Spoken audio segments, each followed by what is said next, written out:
Hoy vamos a hablar del problema de Sturm-Liouville. Es una clase de problemas que involucran ecuaciones diferenciales ordinarias que ya nos encontramos la clase pasada al aplicar el método de separación de variables.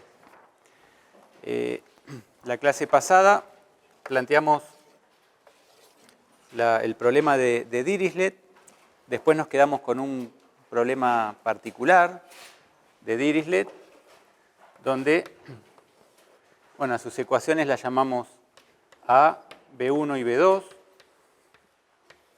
¿Se acuerdan que A eran las ecuaciones en derivadas parciales, básicamente la condición de función armónica, o sea, laplaciano cero?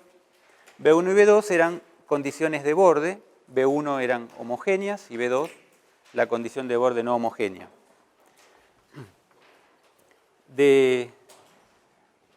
Aplicando separación de variables y sobre todo teniendo en cuenta esas dos ecuaciones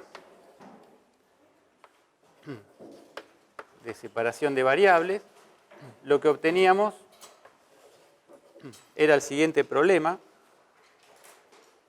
Teníamos en realidad dos sistemas de ecuaciones, o sea, dos ecuaciones ordinarias con condiciones de borde. Una de ellas era la siguiente.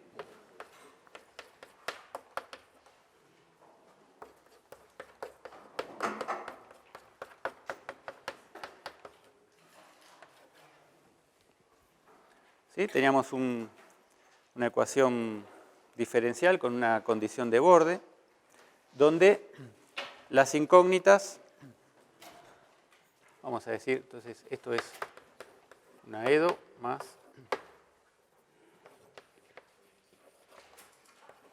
condición de borde,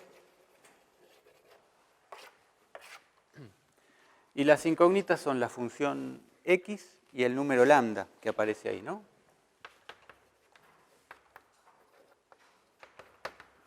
O sea, es el par dado por esta función y este numerito. Bueno, a este problema se lo puede ver como un problema de autovalores y autovectores para un operador adecuado, ¿sí? Y dentro de un espacio vectorial también adecuado. O sea, vamos a ponerle asterisco. Este problema asterisco puede verse como un problema de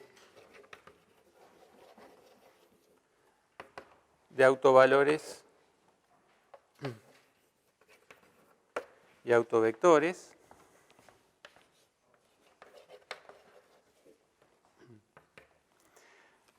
En este caso, para el operador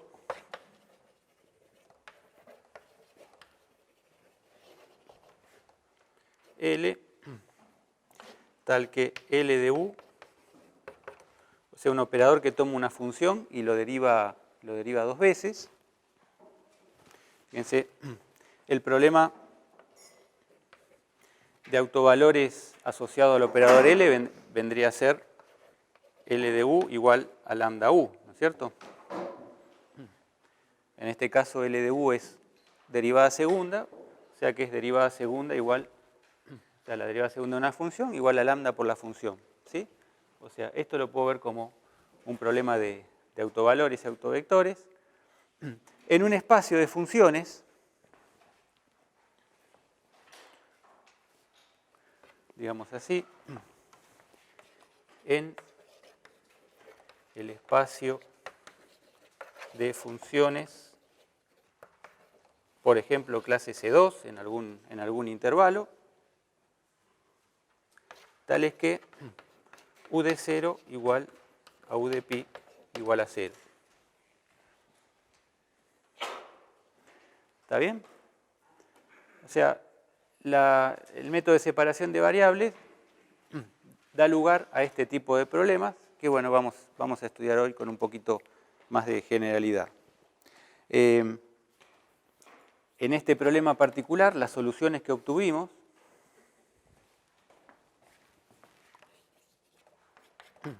en asterisco, las soluciones obtenidas la clase pasada fueron los pares seno de nx y el lambda valía menos n cuadrado, ¿sí?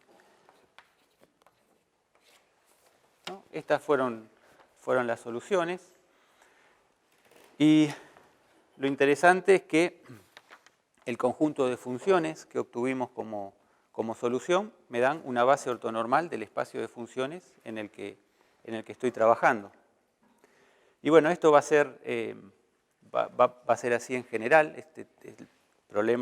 Los problemas que van a aparecer a partir del método de separación de variables, típicamente va a dar lugar a sistemas o conjuntos de funciones que definen una base ortogonal o ortonormal en el espacio de funciones que uno realmente precisa.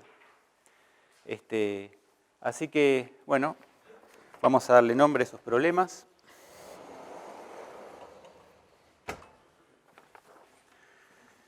Se conocen como problemas de Sturm-Liouville.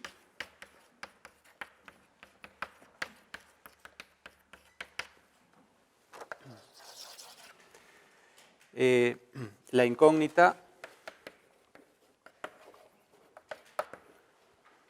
de esos problemas es una función u, clase C2, en algún intervalo AB. Vamos a enfatizar que u no es idénticamente nula.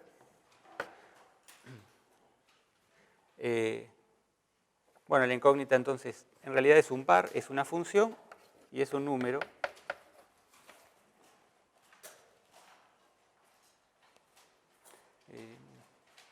Vamos a poner así. La incógnita sería una función y un número, si en realidad es un par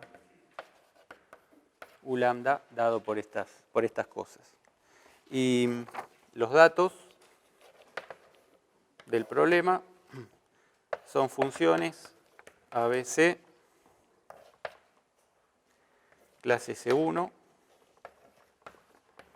en AB, alfa, beta, gamma, números reales. Delta, 4 numeritos.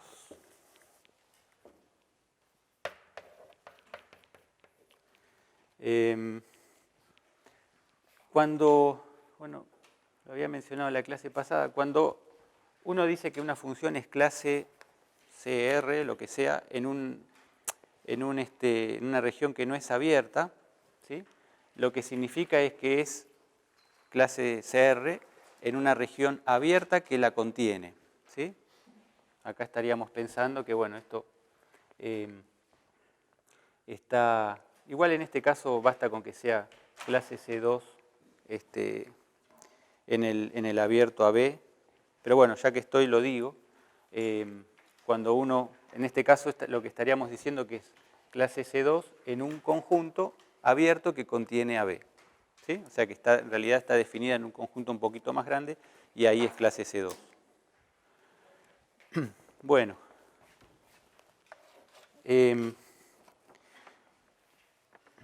Las ecuaciones en sí son las siguientes. Ecuación diferencial ordinaria.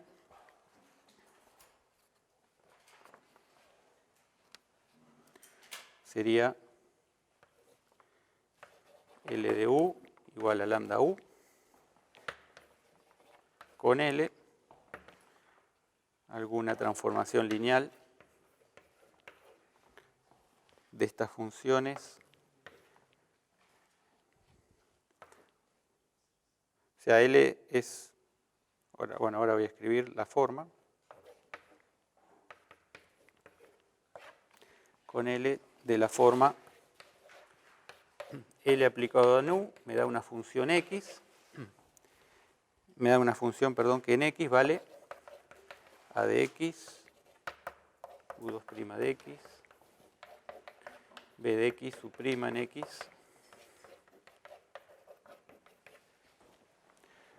O sea, es una función que toma una función clase C2, y como la deriva dos veces, el resultado general va a ser una función continua, ¿no? Bien,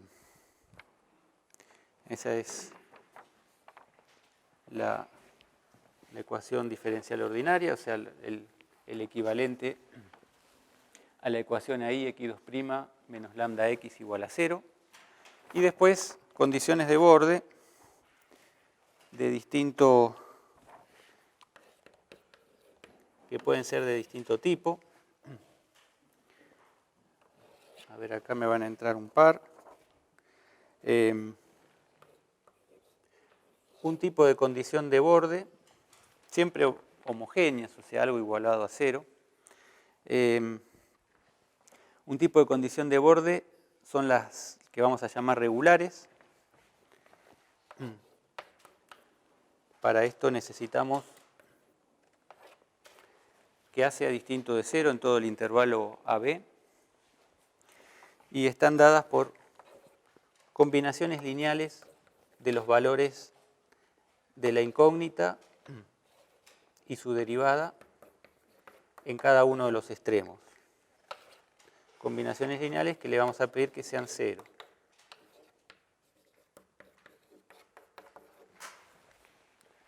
¿Está bien? Una combinación lineal de U y U' en A, y otra combinación lineal también de U y U', pero en B. ¿Sí? Y eso le pedimos que sea 0. En el caso de arriba, esas combinaciones lineales son bien simples, solo involucran a la incógnita sin su derivada, ¿no? Bien, este sería condición de borde regular. Otro tipo de condición de borde que aparece se la conoce como periódica. También en el caso en que A es distinto de 0. Y esa lo que impone es que la incógnita en los extremos y sus derivadas valgan lo mismo.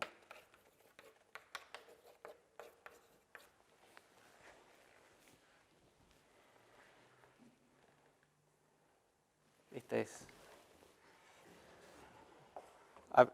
Bueno, a veces a estas se las llama regulares. Una es una condición, digamos, lineal y la otra le podemos llamar condición periódica. Y después hay varias, digamos, hay otros tipos de condiciones de borde para las cuales la función A que aparece acá se anula. Fíjense que cuando A se anula, ¿no? Se está anulando el término que acompaña a la derivada de orden mayor. Entonces, ahí la ecuación diferencial no tiene forma normal. ¿Se acuerdan? Cuando uno tenía una ecuación diferencial donde esto no se anulaba, uno lo puede pasar dividiendo y tiene la ecuación diferencial en forma normal. Y para esas ecuaciones es que aseguramos existencia y unicidad de soluciones. Cuando se anula acá, ya la ecuación se torna más compleja, ¿no? Puede o no existir solución, puede o no ser única, ya cambia la historia. Entonces a esos casos se los llama singulares, ¿sí? Así que vamos a hablar de, en realidad, una de las condiciones de borde que se conoce como singulares. Acá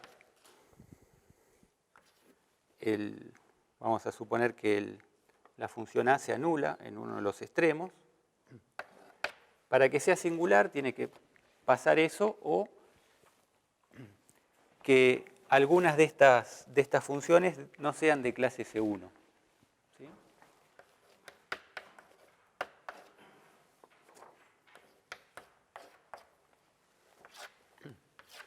Bajo esas condiciones vamos a hablar de un caso singular. Y yo voy a presentar acá una condición de borde, en este caso, ¿sí?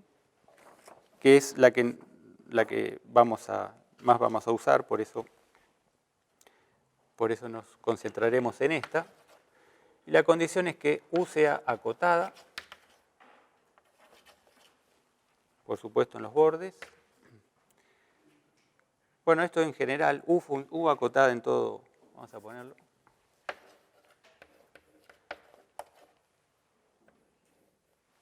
Después, esto que ahora voy a explicar qué es, este ρ, esto tiende a 0 cuando x tiende a A, y por último, u de b igual a 0. Donde ρ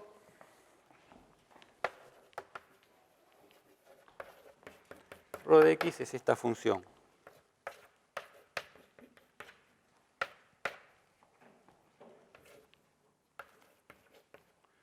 La exponencial de esta integral.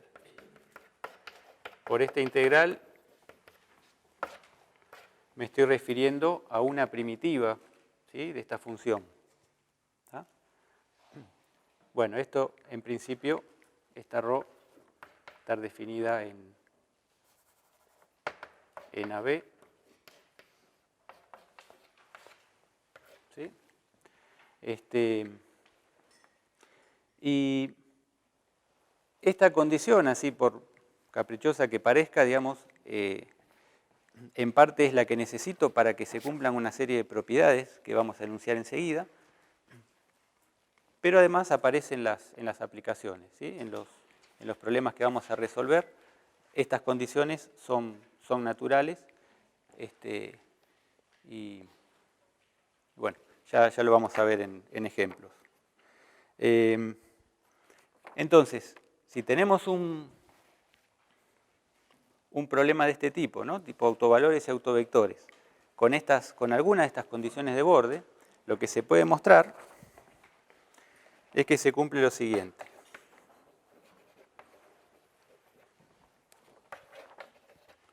Yo voy a poner típicamente porque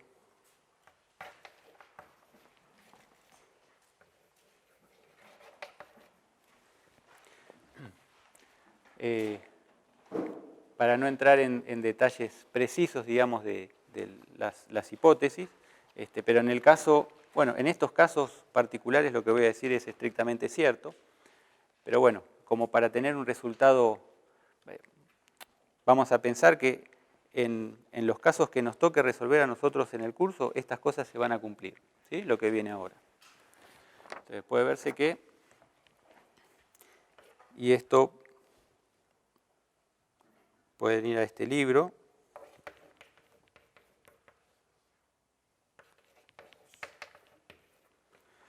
Coddington-Levinson, bueno, teoría de ecuaciones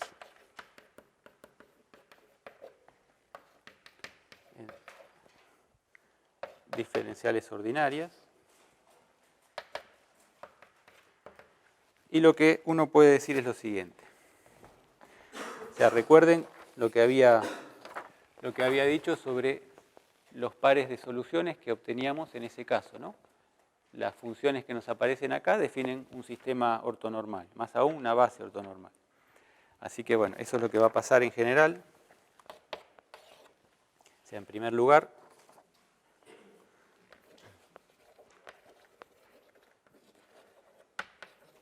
las soluciones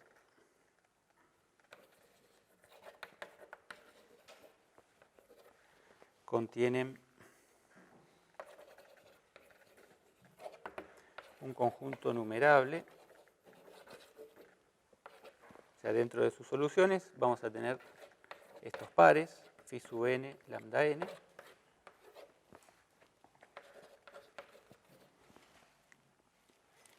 tales que el conjunto de los phi sub n es base ortonormal del espacio de funciones integrables en AB para el pseudoproducto escalar dado por la fórmula FG ρ. El ρ que aparece ahí, fíjense que es una función que tiene sentido para todos los casos, ¿no? Y de hecho está involucrada en todos los casos y define un peso para ese pseudoproducto escalar. Pseudoproducto escalar dado por esta formulita.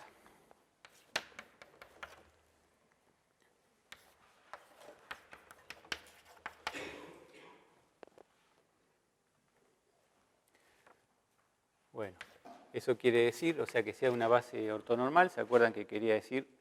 Por supuesto que son ortonormales respecto de ese pseudoproducto escalar y además las sumas de Fourier que me construyo dada una función cualquiera, las sumas de Fourier convergen en media cuadrática a la función, ¿no? Y esto es para todo G integrable. Lo que tenemos es que las sumas de Fourier de G, de Fourier en esta base, ¿no? En estas funciones que son soluciones de esas ecuaciones. ¿Está bien? Convergen en la pseudonorma inducida por este pseudoproducto escalar. Pongo un ρ acá abajo porque aparece ese ρ en la pseudonorma. Convergen a G. Bueno, claro. SNG. Estas son las sumas de 1 a n. C sub n, phi sub n. Y C sub n es el pseudoproducto escalar entre phi sub n y G. Bueno, más que nada para recordar las formulitas. Eso es la primera cosa que tenemos. Después, si tenemos alguna otra solución, si phi alfa es solución, me refiero al problema ¿sí? De autovalores y autovectores en este espacio, ¿no? Si también es solución, entonces existe K tal que alfa es igual a lambda K y psi es combinación lineal de phi sub n con lambda n igual a lambda K. O sea que si tenemos cualquier otra función, el alfa es algunos de esos de los lambda n y el phi es combinación lineal de los phi asociados al lambda n. ¿Está bien? O sea que con estos pares me construyo cualquier otra solución. En realidad en estos casos, por lo menos en los casos regular y periódico, puedo asegurar más, puedo decir que este phi en realidad es proporcional a uno de los phi sub n, o sea, más precisamente, que no hay degeneración, o sea, cada lambda n tiene asociado un autoespacio unidimensional. ¿Sí? Pero bueno, eso en general puedo afirmar esto. Después sobre los lambda n, puedo decir que si el producto de A por C es menor o igual a 0 en todo el intervalo, los lambda n en módulo me dan una sucesión creciente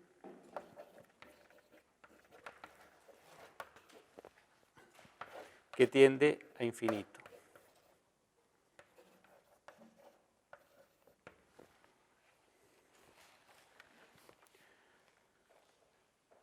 Bueno, es lo que pasa también en este ejemplo, ¿no? Los lambda n en módulo tienden a infinito. ¿Sí? Y por último, que voy a mencionar, es que los resultados que obtuvimos sobre convergencia puntual y uniforme para las sumas de senos y cosenos, ¿sí? ¿Se acuerdan que necesitábamos para la convergencia puntual, por ejemplo, la convergencia puntual a la función, necesitábamos la continuidad, la condición 2pi periódica, la existencia de ciertas derivadas laterales, que me alcanzaba con que la derivada sea generalmente continua. Y bueno, ese tipo de resultados se replica para estas funciones phi sub n, que son soluciones de problemas de Sturm-Liouville. O sea, vamos a decirlo así.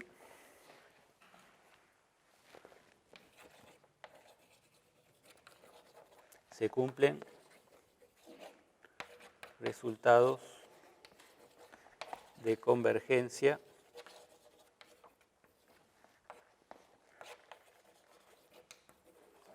puntual y uniforme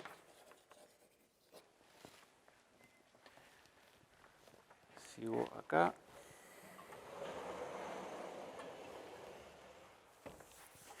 resultados similares a los que tenía para el sistema trigonométrico. Una pregunta. En el 2, cuando decís que sí es combinación lineal de los phi con lambda n, que sería la coefficiente de la combinación lineal, los lambda n. No. Los lambdas son los autovalores. O sea, vos tenés, lo que estoy diciendo es que phi es combinación lineal de los autovectores con autovalor lambda k. O sea, el alfa es algún lambda k y el psi es combinación lineal con de los autovectores, con algunos coeficientes, no sabemos, que tienen este autovalor. ¿Sí? O sea, serían combinación lineal de vectores que están en un mismo autoespacio. Bien. Convergencia puntual y uniforme. Similares.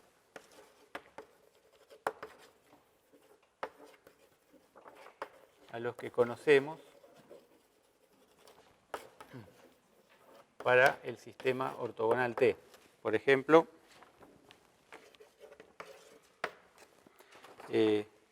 si f y f'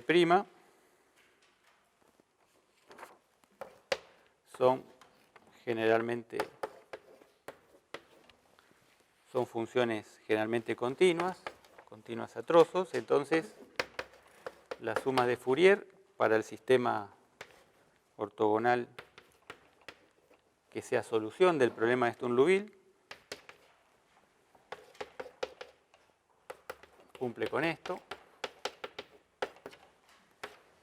Se converge puntualmente al promedio. No estamos pidiendo ahí que la f sea continua, por eso tenemos eso de ahí. Si pedimos continuidad,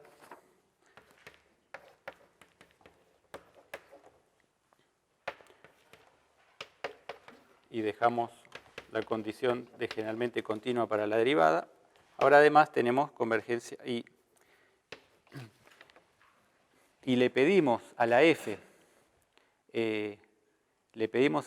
que cumpla las condiciones de borde del problema de Sturm-Liouville que estemos considerando, ¿sí? Las que correspondan.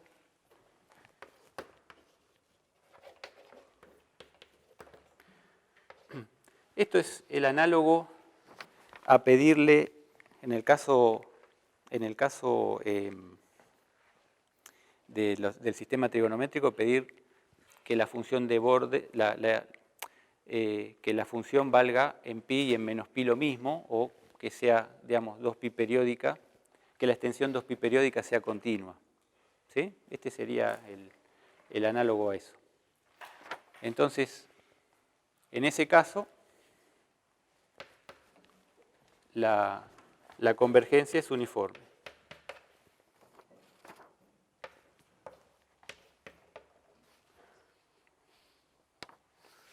O sea, tenemos estas, que si se fijan en los resultados que vimos para el caso trigonométrico, son muy parecidos. ¿Sí? Bueno, vamos a ver un caso particular, un ejemplo concreto de problema de Sturm-Liouville singular. ¿Sí? Este problema va a involucrar a la ecuación de Bessel, así que van a aparecer las funciones de Bessel como solución. Entonces, vamos a poner así, operador de Bessel de orden nu. Nu para nosotros va a ser un número mayor o igual a 0, número real. Y el operador de Bessel es L tal que L de U hace lo siguiente. Deriva dos veces a la U, multiplica por menos 1, resta 1 sobre X por U' y suma nu cuadrado X cuadrado por U. Este es el que podemos llamar el operador de Bessel. Y el problema de Sturm-Liouville asociado es el siguiente. El problema singular asociado, supuesto dando un operador, uno en principio podría considerar distintas condiciones de borde. La que nos van a interesar a nosotros son las siguientes. Una observación: para este operador L, lo que aparece multiplicando, ¿no?, ahí a las derivadas de U y a U son las funciones A, B y C. Para este caso, si tomamos, digamos, para estas funciones A, B y C, el ρ vale X, ¿sí? La función ρ, la función peso del pseudoproducto escalar, respecto del cual las soluciones que vamos a obtener van a ser ortogonales, ¿sí? La función peso es, en este caso, igual a X. Bueno, y el problema asociado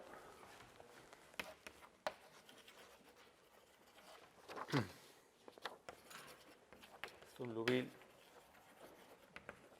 asociado es el siguiente. La incógnita, como siempre, bueno, ahora el intervalo va a ser el 0, 1, y la incógnita es un par, una función y un número. Esta función no idénticamente 0 porque busco autovectores, ¿sí? Así que esa sería la incógnita. El problema, la ecuación diferencial ordinaria, LU igual a lambda U, que en este caso se puede escribir U2' más 1 sobre X U' más lambda nu cuadrado X cuadrado por U. Quizás ahora le ven más la pinta de ecuación de Bessel. Lo único que aparece acá es este factorcito lambda, que de todos modos después vamos a ver que se puede absorber con un cambio de variable. Bueno, esta sería la ecuación diferencial ordinaria. Y la condición de borde son las singulares, así que le pedimos que U sea acotada. Rho de X por U' de X tiende a 0 cuando X tiende a 0 y U de 1 igual a 0. Si se fijan, las condiciones que pusimos ahí, las singulares, en este caso, serían estas de acá. Bien, así que este es el problema que vamos a tratar de resolver, ¿sí? Tenemos que encontrar las funciones U y los números lambda que nos resuelven ese par de ecuaciones. Vamos a empezar suponiendo, por ejemplo, que el lambda es 0, que es mayor que 0, menor que 0, y ver si tenemos soluciones o no. ¿Está bien? Pensemos, digamos, el caso más fácil, que lambda es igual a 0.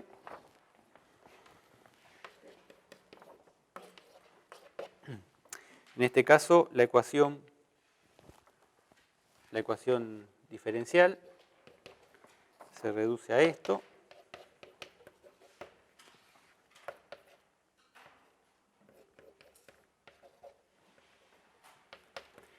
Que, si recuerdan, esta se conoce también como ecuación de Euler.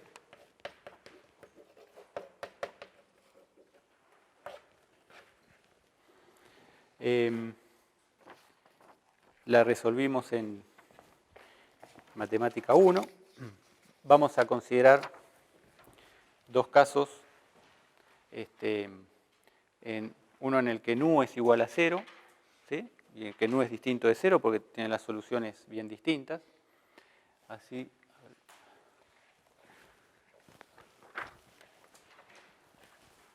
Sigamos acá.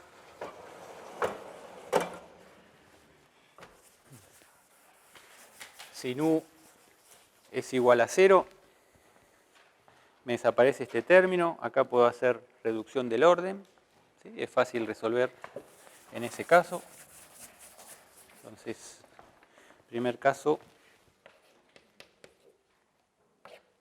nu igual a 0. Entonces decía, resolviendo la ecuación, lo que obtenemos es que u de x es a logaritmo natural de x más una constante. Perdón, acá a y b son constantes, ¿sí? Olvidémonos de las funciones a, b, c del que usamos para hablar del problema de Sturm-Liouville general. Entonces, esta es la solución general de esta ecuación cuando pongo nu igual a 0. ¿Sí? Y ahora le tenemos que poner las condiciones de borde. Una de las condiciones de borde era que u en 1 es 0. ¿Sí? Eso nos dice que, si ponemos 1 acá, se nos va esto. Nos dice que b tiene que ser 0.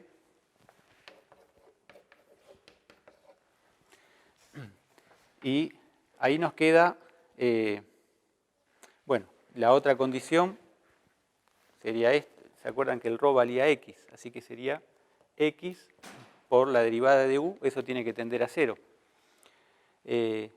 X, la derivada de u sería 1 sobre x, o sea que x por la derivada de u vale a, y esto tiene que tender a 0. Entonces a tiene que ser 0.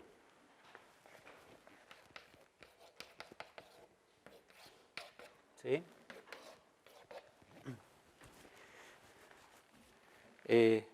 Bueno, también podríamos haber dicho la condición de que u sea acotada, ¿sí? No se va a cumplir salvo que a valga 0.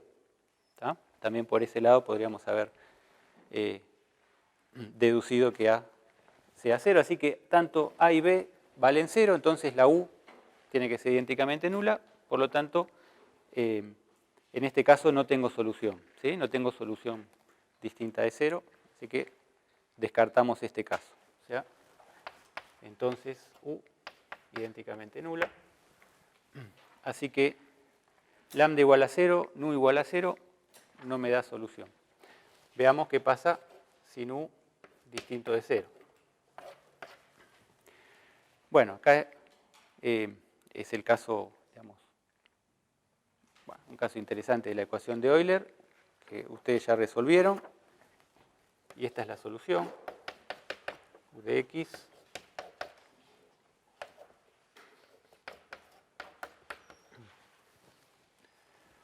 está dado por esta formulita, esta es la solución general. La condición u de 1 igual a 1 me dice que a más b tiene que ser 1. Perdón, u de 1 igual a 0 me dice que a más b tiene que ser 0, entonces a es igual a menos b.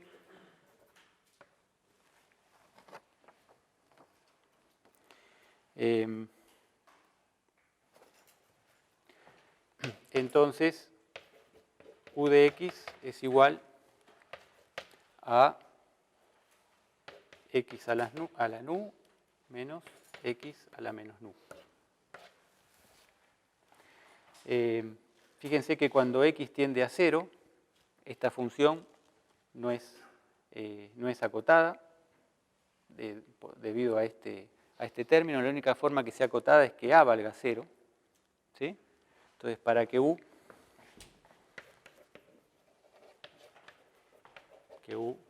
sea acotada, necesito a igual a 0. Bueno, entonces, de nuevo, la u tiene que ser idénticamente nula.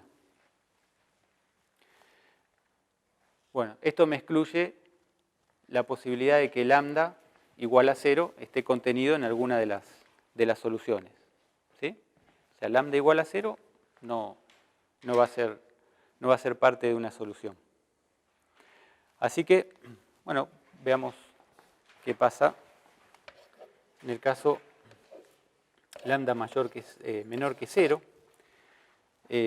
Bueno, este caso no lo voy a desarrollar. Se puede ver también que no es solución. Tampoco. Vamos a poner. Da lugar a soluciones,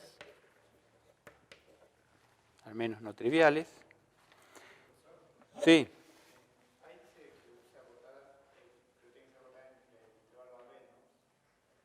Sí, en el 0,1 en este caso. ¿Cómo?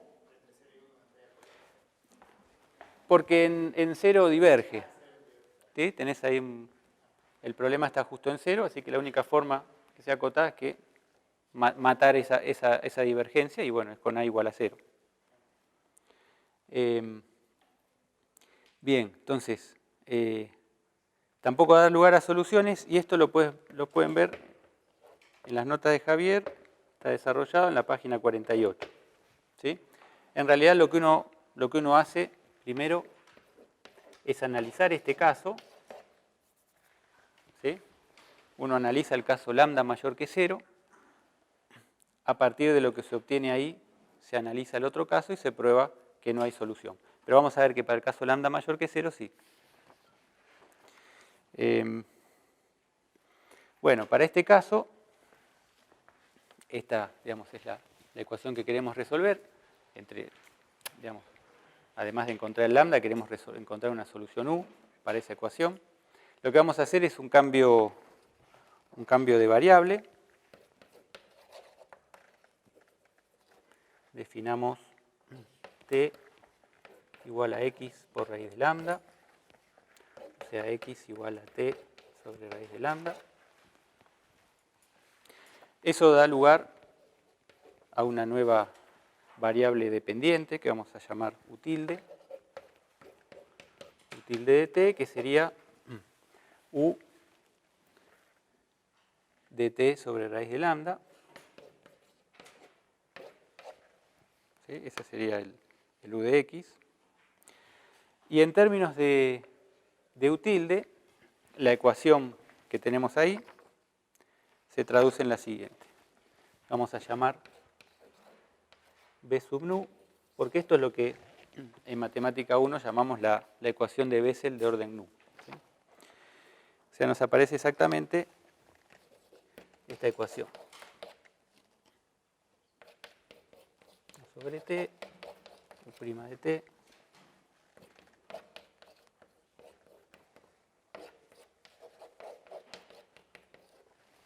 fíjense que desapareció el lambda, pero bueno, está metido ahí en la nueva variable. Y esta ecuación la sabemos resolver aplicando el método de Frobenius. El polinomio indicial me da dos raíces, nu y menos nu, y para cada una de esas raíces, en principio, tenemos una solución de Frobenius de tipo 1, en el mejor de los casos. Y lo que vimos para la ecuación de Bessel, ¿se acuerdan? Según como sea el nu, si era natural o no, teníamos distintas situaciones. O sea, si aplicamos Frobenius,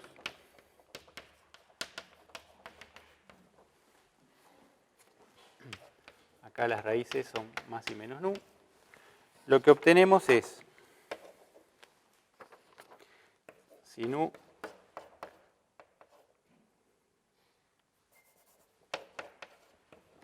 no es natural ni 0, vamos a tener dos soluciones, que vamos a llamar U tilde más menos nu, y que está dado por, bueno, alguna constante, C sub 0, y por esta serie de potencias, menos 1 a la K,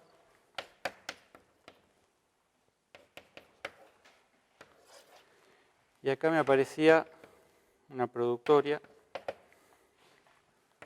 más menos nu más K menos 1 más menos nu más 1. Y en el caso en que nu sea natural, vamos a poner así, nu igual a n natural o 0, ahí teníamos una sola solución tipo Frobenius, Frobenius tipo 1, vamos a llamar U sub n.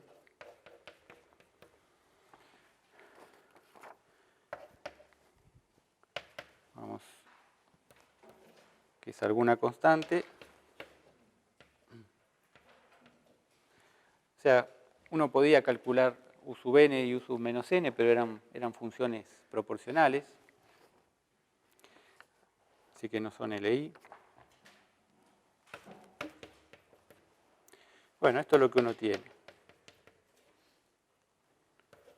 2K, K factorial, n más K.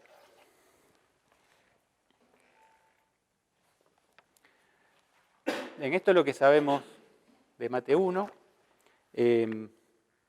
Después vamos a ver qué hacer para obtener la segunda solución, ¿sí? Por ahora quedémonos con esto. Lo que vamos a hacer después del recreo, ¿se acuerdan que esto el año pasado lo escribimos como si fuese una especie de factorial? ¿Sí?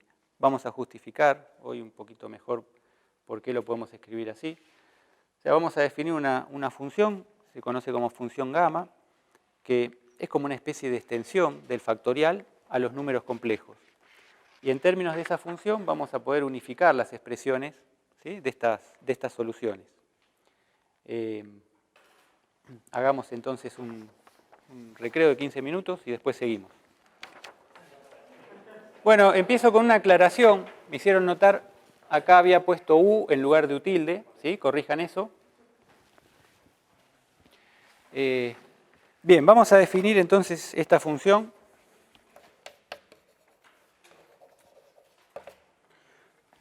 Función gamma, que más allá del interés particular, esta función es una función de variable compleja con propiedades muy particulares, digamos, es interesante el estudio de la función en sí misma. A nosotros lo vamos a usar para simplificar la expresión de estas series. La función gamma se define de esta manera. Se define como una integral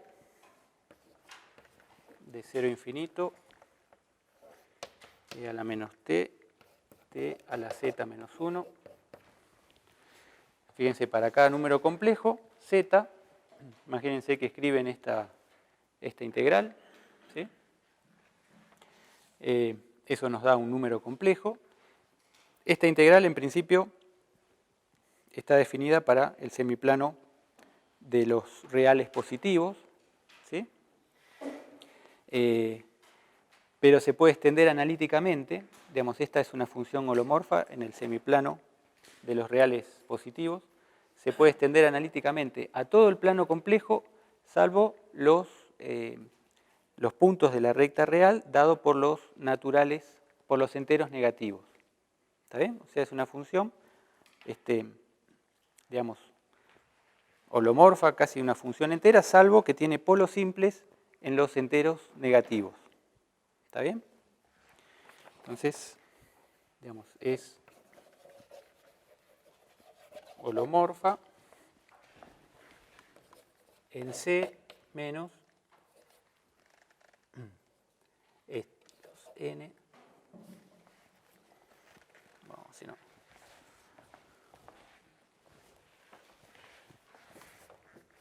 a poner así. 0, menos 1, menos 2. En los enteros negativos y el 0.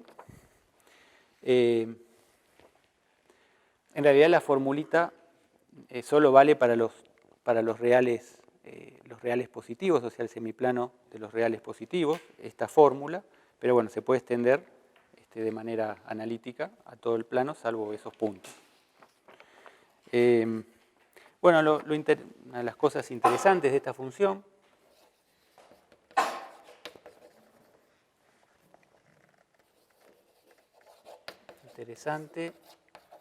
es que si uno calcula gamma en 1, ¿no? Donde ahí fíjense que nos desaparece este factor, esa integral nos da 1, y además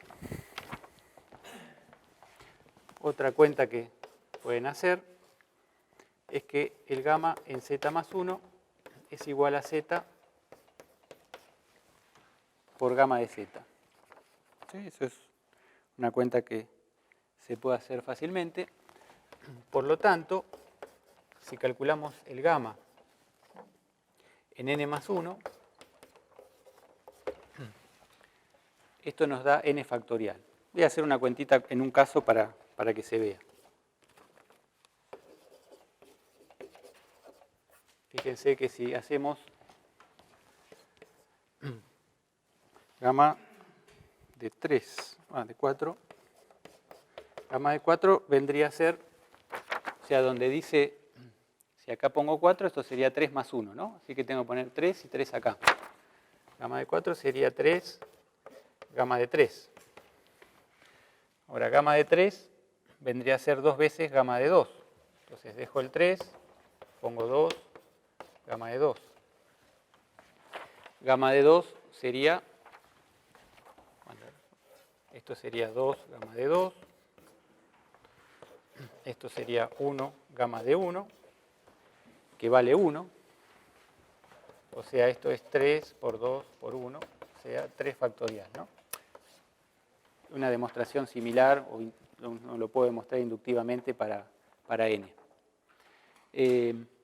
Así que gamma de n más 1 es n factorial, o sea que podemos pensar que esta función de variable compleja restringida a los naturales es el factorial. ¿Sí? Así que se puede pensar como una extensión a los complejos del factorial. Y en términos de gamma, esta productoria que aparece acá, entonces, en términos de gamma, la productoria que aparece ahí dividiendo en esa serie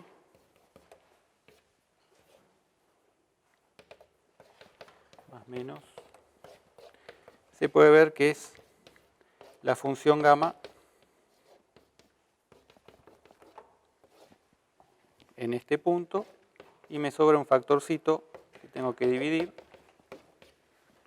O sea, esa productoria sería ese cociente, ¿no? La función gamma evaluado en cada uno de estos elementos. Y entonces, fíjense, acá básicamente me aparece la función gamma. Puse bien ahí, K más 1.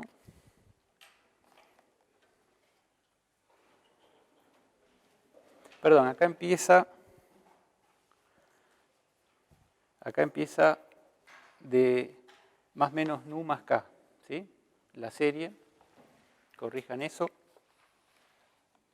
Bueno, entonces, esencialmente esta productoria es la función gamma evaluada en más menos nu más k más 1, salvo por un factorcito, que no depende de k, que lo puedo absorber en esta constante. ¿Sí? Así que definiendo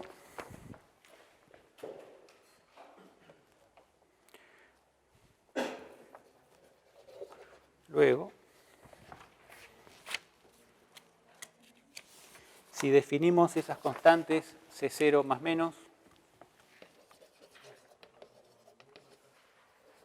definiendo C0 más menos igual a 2 menos más nu. Gamma, definiéndolo así, este 2 más menos nu es para juntar con este 2, ¿sí? Meterlo acá y me va a quedar un t sobre 2 elevado a esa potencia. O sea, lo que vamos a obtener,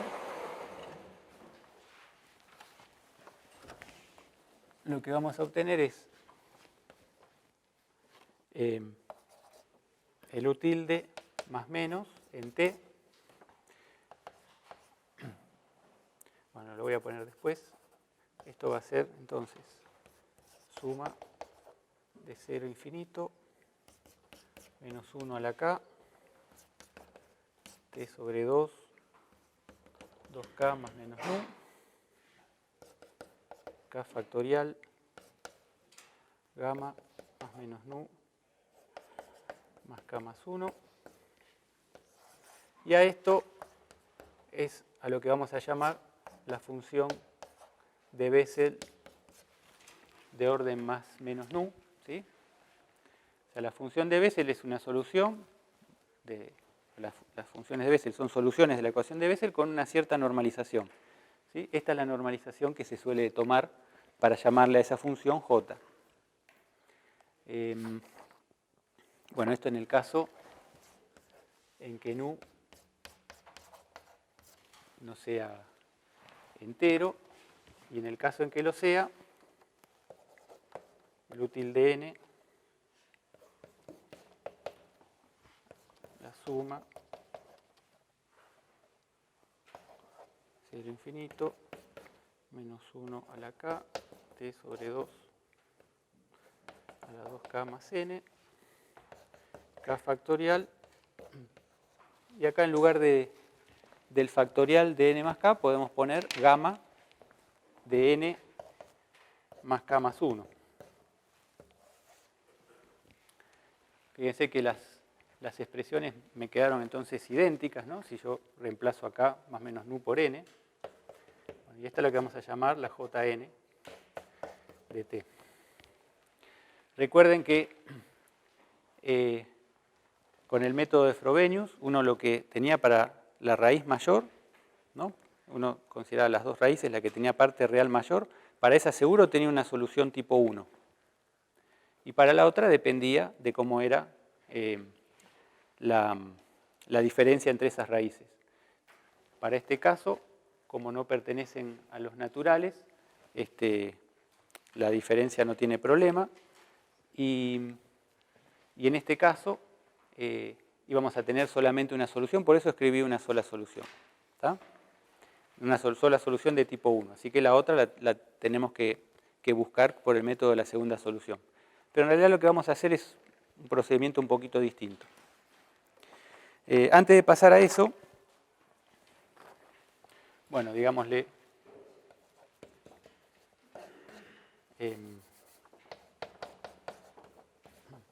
a estas se las conoce como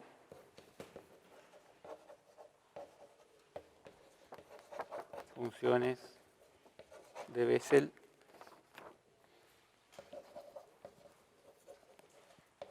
de orden nu.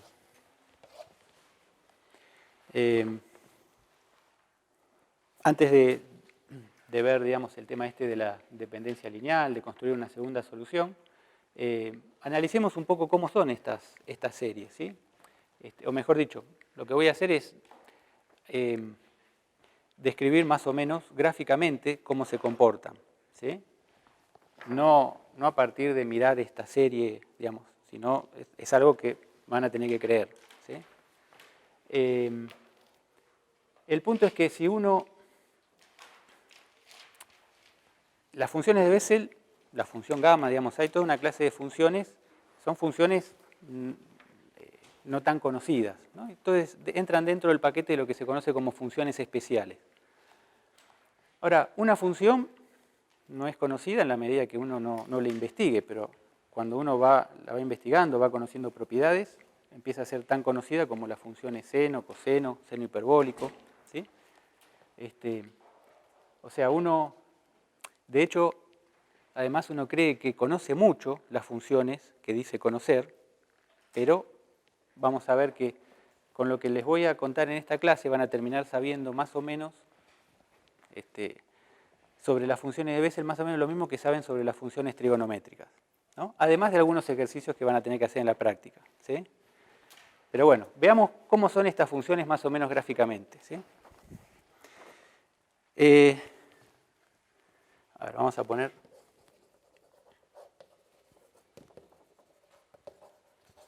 comportamiento de las funciones j-nu. Si hacemos un grafiquito, tomemos, bueno, nu es siempre mayor que 0, ¿sí? Perdón, nu es mayor o igual a 0, acá tomamos nu mayor estricto que 0. En este caso, la función, o sea, la función j-nu con nu mayor estricto que 0, incluyendo todos los casos, incluso a los naturales, es una función que en 0 vale 0 y después tiene oscilaciones con una amplitud decreciente. Los ceros que va teniendo están relativamente equiespaciados, ¿sí? Los ceros se los puede calcular numéricamente. Se podría decir que es algo así como un seno decreciente, ¿tá? Solo que los ceros no están ubicados en los múltiplos de pi, sino en otros valores. A los ceros de la función j-nu lo vamos a denotar en nu arriba como p sub k, ¿sí? Con el índice nu arriba. Esos numeritos ustedes lo pueden encontrar en tablas, ¿está bien? Según el valor de nu, pero están relativamente equiespaciados. Estos son los ceros de la función j-nu. Y tomamos la función j como definida en los reales positivos. En el caso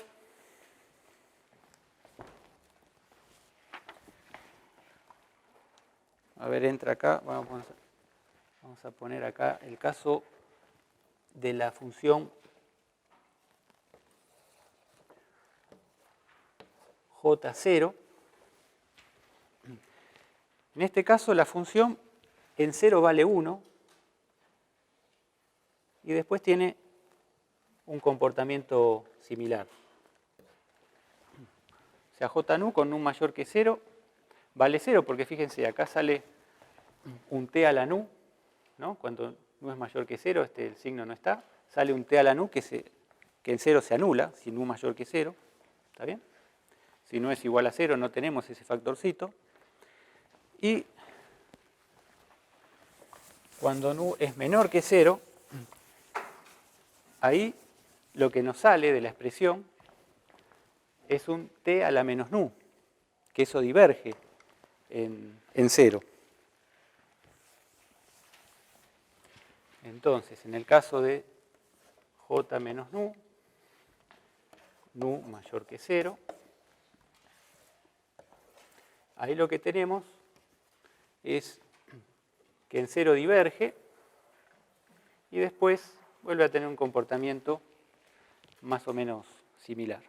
Digamos, pensemos en las funciones trigonométricas. ¿Qué sabemos de las funciones trigonométricas? O sea, yo les pregunto cuánto vale el coseno en pi sobre 8 y no estoy diciendo un número quizá muy, digo pi sobre 4, pi sobre 2, probablemente me sepan responder. Pero si nos apartamos un poquito de ahí, ya no saben, ¿no? Digamos, uno no sabe el valor de la función en cada punto. Uno lo que conoce sobre las funciones son gráficos, algunas relaciones entre, por ejemplo, entre las funciones seno y coseno, uno sabe que la derivada de una es la otra o menos la otra, lo mismo con los senos hiperbólicos, ¿no? Ese es el tipo de cosas que conoce de las funciones. Algunas identidades algebraicas. Con las funciones de Bessel uno, digamos, se conocen ese tipo de cosas, se conocen la relación entre la función de Bessel de orden nu con su derivada, que es básicamente, salvo un factor t, o t a la nu es la derivada de la función de orden nu más 1. O sea, hay una relación entre las funciones de Bessel de orden nu y sus derivadas, ¿sí? Hay relaciones algebraicas también. Algunas de esas cosas las van a hacer en la práctica. Lo que quiero decir es que una función que uno cree muy conocida, ¿sí? Como las funciones trigonométricas, en definitiva, con no mucha, digamos, información, uno pasa a conocer estas nuevas funciones de una manera similar. O sea, uno a veces tiene la sensación de que conoce mucho algo, pero bueno, eso es lo que les quiero que ustedes se cuestionen, ¿no? Bien, así que este es más o menos el comportamiento de estas funciones, para que tengan una idea de con qué funciones uno está trabajando. Acá lo más importante quizá para nosotros es el hecho que aparecen estos ceros, ¿sí? Y que esos ceros se pueden calcular, ¿tá? Nosotros sabemos que están hay tablas donde está esa información. Una cosa que podemos notar de estos gráficos, que bueno, ya podríamos haberlo analizado directamente de las fórmulas, es que las funciones j nu y j menos nu, dado que el comportamiento en cero es muy distinto, no pueden ser proporcionales, ¿no? Una en cero vale cero, la otra diverge, así que está claro que cuando nu es mayor o estricto que cero, estas funciones son LI, no pueden ser proporcionales. Así que vamos a poner eso. Si nu no es un entero,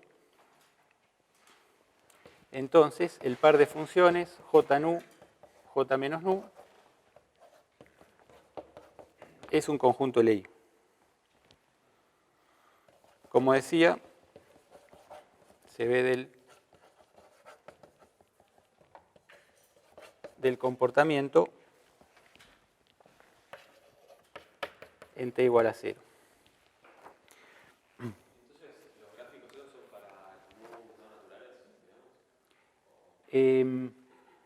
Bueno, el tema es que para este no tiene sentido el natural, pero para ese sí. Para eso sí, ¿tá? Pero el nu menos n no existe, ¿tá? O sea, no lo hemos definido. Se puede definir, se puede hacer, se puede hablar de un nu sub menos n, pero lo que resulta es una función proporcional al nu n, es otra cosa. ¿Tá? Perdón, al jn. Bien, entonces, en este caso estas funciones, por su comportamiento, son LI. Ahora, ¿qué pasa con el jn? O sea, le tenemos que agregar una segunda función para construirnos un conjunto de soluciones de las ecuaciones, ¿no? Vamos a hacerlo de la siguiente forma. Si nu es n, natural o 0, consideremos la función que vamos a llamar n sub alfa de t, definida de la siguiente forma. Coseno de pi alfa, j alfa de t, menos j menos alfa de t, todo esto dividido por el seno de pi alfa, para alfa distinto, o sea que tampoco es un natural o 0.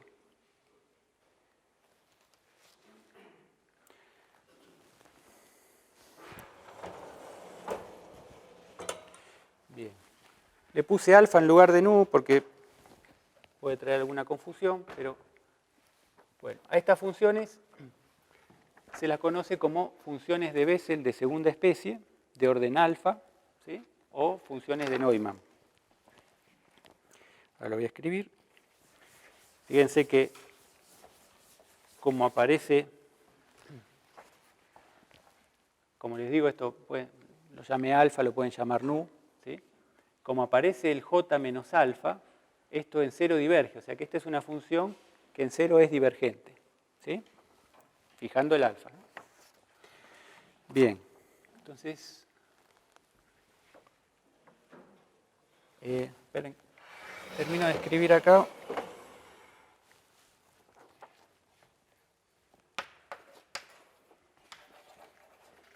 Llamaremos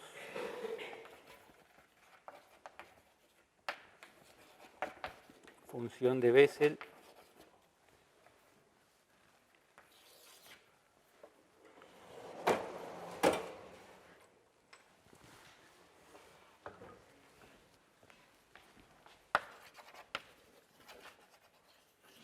de segunda especie. Y vamos a seguir la frase y definamos para cada n entero no negativo, n sub n como el límite cuando alfa tiende a n de la n sub alfa.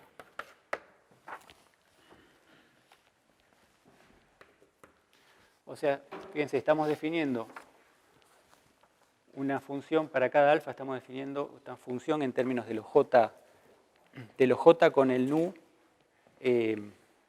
distinto de entero, ¿sí?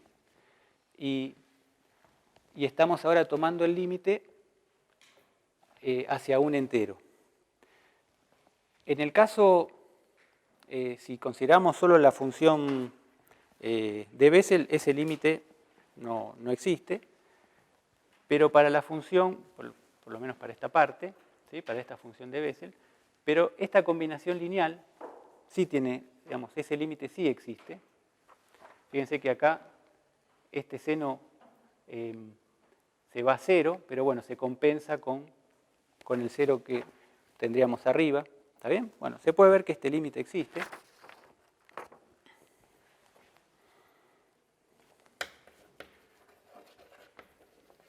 Puede verse que n sub n existe para todo n y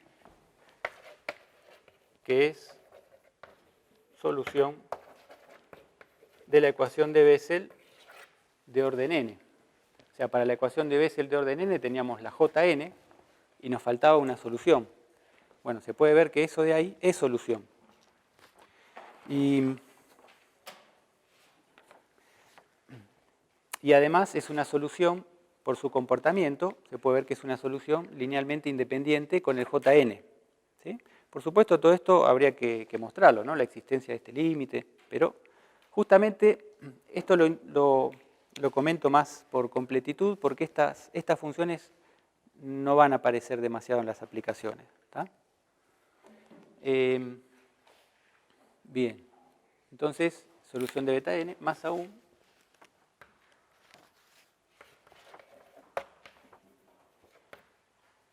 el par jn n sub n es LI.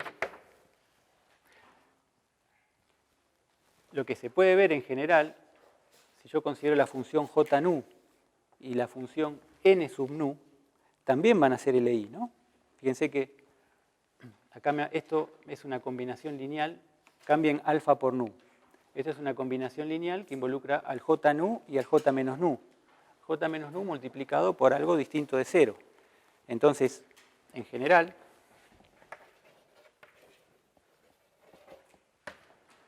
el par de funciones j nu, n nu, es LI para todo nu mayor o igual a 0. No solamente para los naturales, acá el n estaba acá, sino que en general. O sea que esto unifica un poco el tratamiento de todos los casos, ¿no? O sea, uno podría decir, bueno, en lugar de considerar las funciones, no sé, j nu, j menos nu en un caso, jn, n sub n en el otro, considero en todos los casos j nu, n sub nu. O sea, la función de Bessel de orden nu, la función de Bessel de segunda especie de orden nu. ¿Está? Para todos los casos.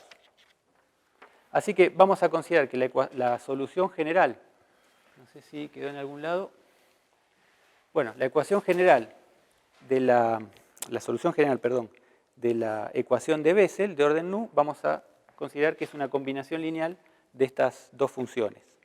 ¿Sí? O sea, se toma entonces como solución general de la ecuación de Bessel de orden nu a la función u tilde igual a j nu de t más b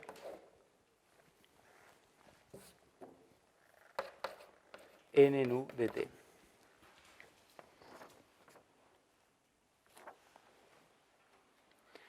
Decía, se la conoce como de segunda especie o función de Neumann. Probablemente, bueno, a ver si lo tengo escrito bien en algún lugar.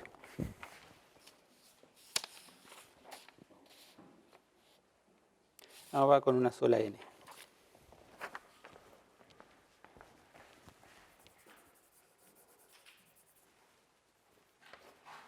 Bueno, con esos nombres lo pueden encontrar en los libros. Bien, así que esta sería la solución general. Y ahora volvamos a la variable original, ¿sí? Habíamos hecho un cambio de variable, pasamos de una variable x a la variable t. Volvamos a la variable original.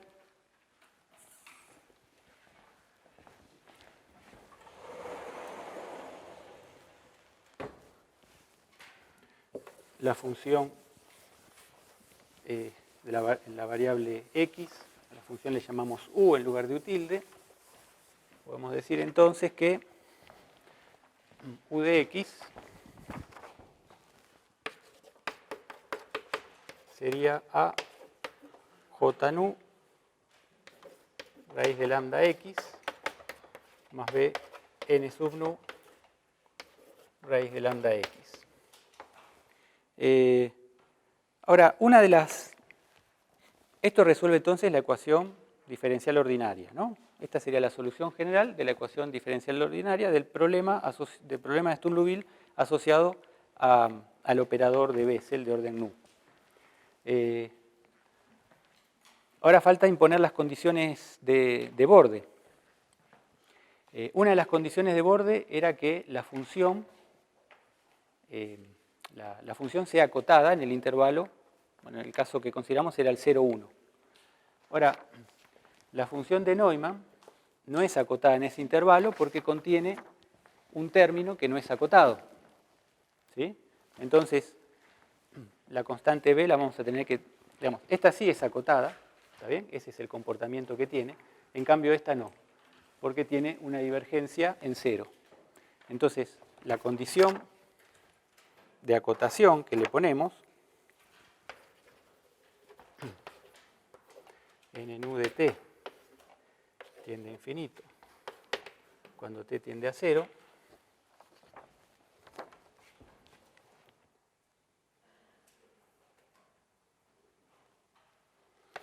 entonces la constante b la vamos a tener que tomar igual a 0 para sacarnos de encima esa divergencia. Así que ya nos estamos quedando, la condición de borde nos impone que las soluciones que nos va a interesar van a ser estas. ¿Sí?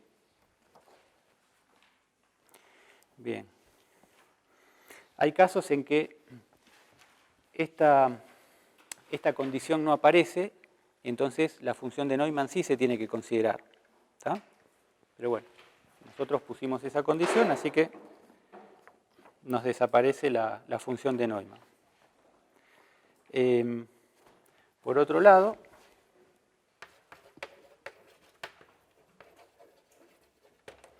el límite de lo que sería x por u' de x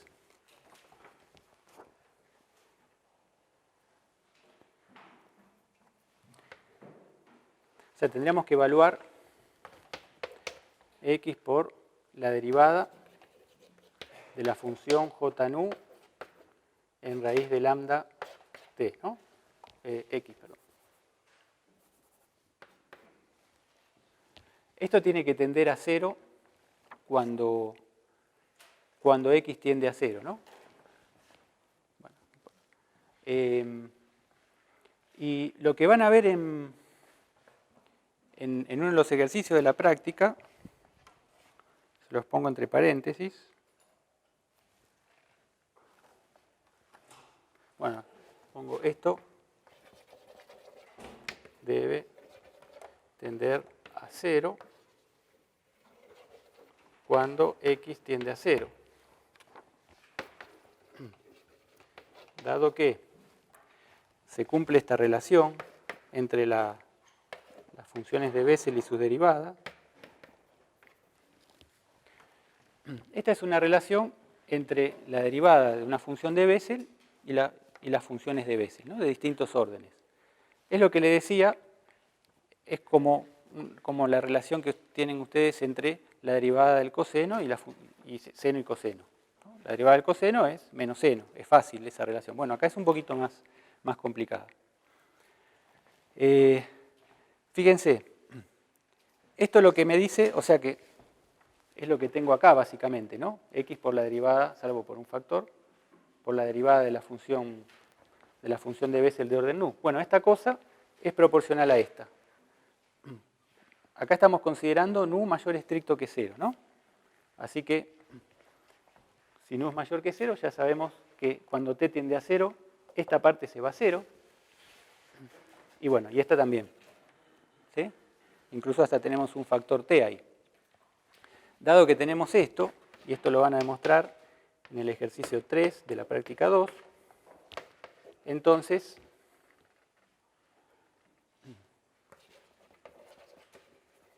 lo que acabamos de decir recién, lo de arriba, se cumple. O sea que la condición de, hasta ahora, la condición de borde que sea acotada me elimina esta constante. Esta condición de borde se cumple automáticamente, no nos impone nada, y lo que falta es la condición de que la función en 1 valga 0.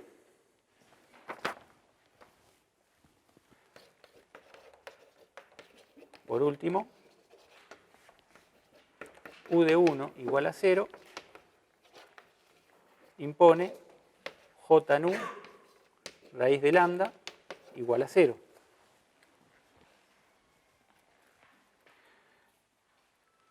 Esto entonces me dice que los valores de lambda tienen que ser tales que su raíz sea un 0 de la función j nu. O sea, sea alguno de estos numeritos, ¿sí?, que son una cantidad numerable, ¿está bien?, que tienden a infinito cuando n tiende a infinito.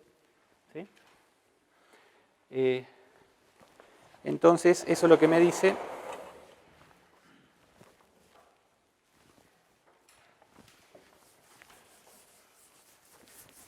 que raíz de lambda es un 0, o sea que lambda los valores de lambda son los cuadrados de los ceros de la función j nu. Entonces, lambda es igual a p supra nu k al cuadrado. ¿Sí? Bien. Entonces las soluciones que tengo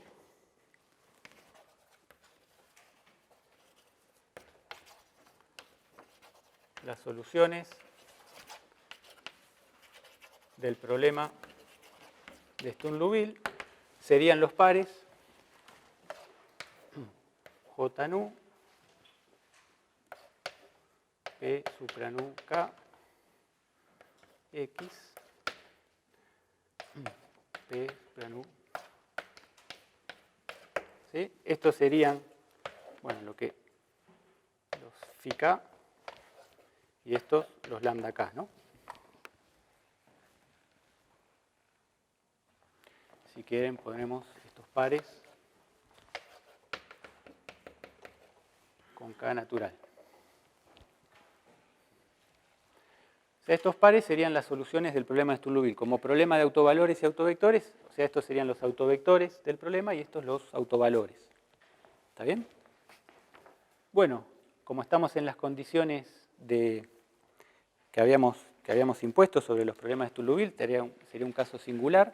Se cumplen esas propiedades que habíamos enumerado, en particular el conjunto de funciones, ¿sí? Acá el nu está fijo, ¿no? Porque el problema es un problema con un nu dado. ¿Está bien? Entonces el nu está fijo, las funciones, digamos, la etiqueta de las funciones es ese índice K, que tiene que ver con los ceros de la función jnu. El conjunto de funciones,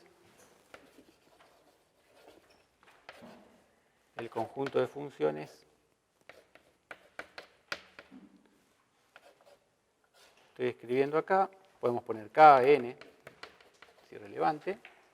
Este conjunto de funciones tiene que ser base ortogonal, al menos.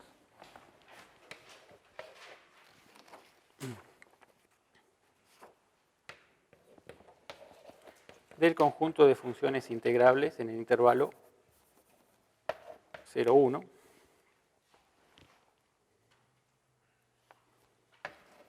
Con pseudo producto escalar dado por esta fórmula. Ahora el peso es la función x, así que el pseudo producto escalar es una integral de 0, 1, x, f de x, g de x. Entonces las funciones integrables en el 0, 1 las puedo escribir, puedo escribir sus sumas de Fourier, y en el caso de que tengan una regularidad suficiente, esas sumas van a converger puntual o incluso uniformemente a la función. En particular, puedo considerar los desarrollos de Fourier. Esto me permite considerar desarrollos de cada f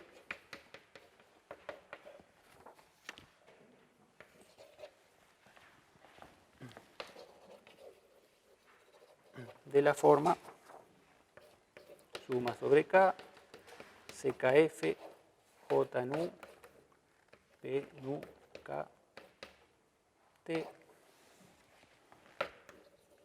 con ckf igual j nu, p k nu, x. Bueno, para escribirlo de alguna manera.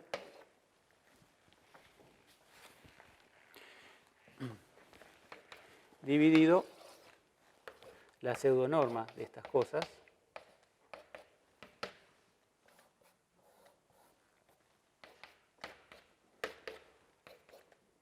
al cuadrado.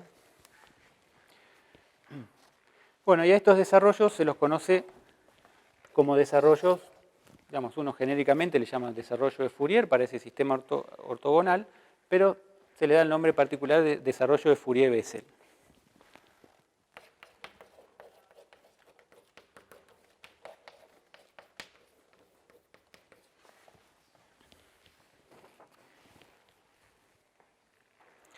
Bien, así que podemos escribir una función, por ejemplo, generalmente continua, ¿sí?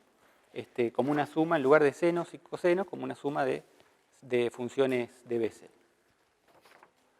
Bueno, para terminar, lo agrego más como comentario, a veces el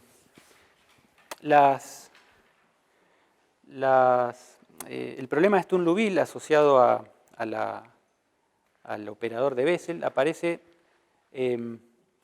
por ejemplo, con la ecuación, digamos, con el problema de Dirichlet en coordenadas cilíndricas. Creo que el problema, también la ecuación de ondas en coordenadas, la ecuación de ondas en un círculo también da lugar a ese problema. Cuando uno aplica separación de variables, aparecen este tipo de problemas de Sturm-Liouville. Ahora, en algunos casos no aparece exactamente la ecuación de Bessel, ¿sí? Sino que aparece una versión modificada, que voy a decir rápidamente cómo se trata esa situación. Es una ecuación que con un cambio de variable se lleva a la ecuación de Bessel, pero bueno, es un cambio de variable un poco especial que amerita un comentario. Esto lo voy a poner como observación. Ecuación de Bessel modificada. O sea, la ecuación que aparece en algunos problemas, digamos, al hacer separación de variables, es la siguiente.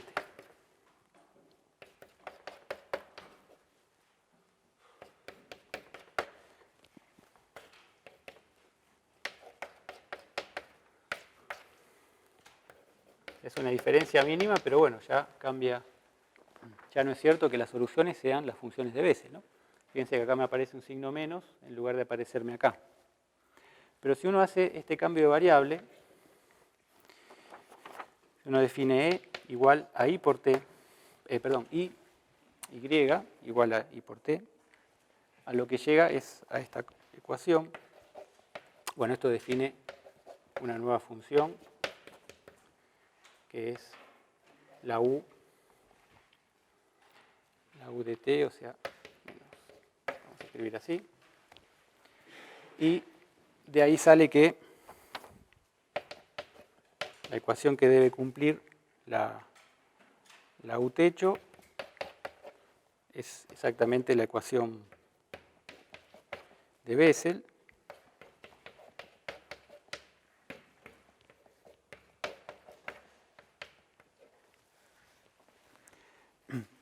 Entonces, las soluciones serían la solución general, U de I,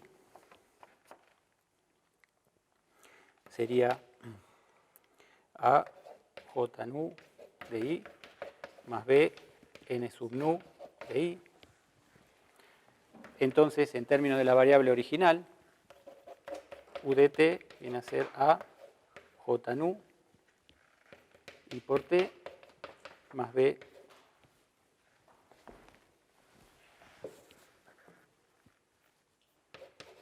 N nu I por T. Bueno, lo que se puede ver es que esta de nuevo, esta parte es divergente, ¿sí? Así que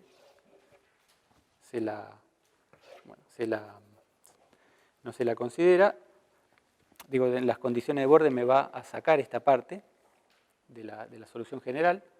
Y si vemos la expresión del J nu, donde dice T reemplazamos por IT, recuerden que estas ecuaciones tienen sentido en variable compleja, ¿sí? Estas ecuaciones, el T puede ser una variable compleja. Así que ese desarrollo que escribimos en serie de potencias se puede pensar como un desarrollo de serie de potencias complejo. Así que si reemplazamos T por IT, que fíjense que tiene una similitud entre cuando uno trabaja con funciones trigonométricas, ¿no? En variable compleja uno pasa de una función trigonométrica a una función hiperbólica reemplazando una variable por y veces la variable, básicamente, ¿no es cierto? Esto sería como el análogo, es como si las funciones de Bessel representarían en algún sentido una función trigonométrica y esta sería la versión hiperbólica, ¿sí? Pero bueno, si escribimos esto de acá, J nu de IT, lo que obtenemos es esta serie. Suma de 0 a infinito, T sobre 2, 2K más nu, K factorial, gamma nu más K más 1. En realidad, a menos de un factor I más menos nu. No recuerdo ahora si era dividiendo o multiplicando, pero es un factor, digamos, que uno se puede sacar de encima. Fíjense que desapareció el menos 1 a la n, ¿no? Que de alguna manera le da ese comportamiento oscilatorio a la función. Por eso tiene otro carácter, digamos. Por eso decía que representaría más bien la versión hiperbólica. ¿Sí? Sí. Si se tomase otro intervalo, ahí sí deberíamos considerar el N1, si no fuera de 0 a 1. ¿Deberías considerar qué en ese caso? La función N1. Ah, otro intervalo que no incluye al 0, claro, claro. Sí, justamente en algunos problemas de separación de variables, ustedes, por ejemplo, si están trabajando en un círculo, ¿sí? El círculo en principio incluye el origen. La variable x que le va a aparecer acá va a ser la variable radial, ¿sí? Entonces, r puede tomar el valor 0, ¿está bien? Imagínense, en ese caso, la variable x iría de 0 hasta el radio del círculo, ¿está? Ahora, si el problema es en una corona, en lugar de un círculo, ahí uno no llega al 0, es otro intervalo de radios, ¿sí? Entonces es cierto, ahí aparece la función de Neumann. Bien. Bueno, y a esta función, si quieren a esta, o sea, en el problema de Bessel modificado aparece esta función que se la conoce como función de Bessel modificada. ¿Tá? Así que esa es toda en el caso que se encuentren con un problema de Sturm-Liouville con esta ecuación, sepan que en lugar de la función de Bessel tienen que usar la función de Bessel modificada, ¿tá? Que está dada por esta formulita. ¿Sí? ¿Alguna pregunta? Bueno, eso es todo entonces.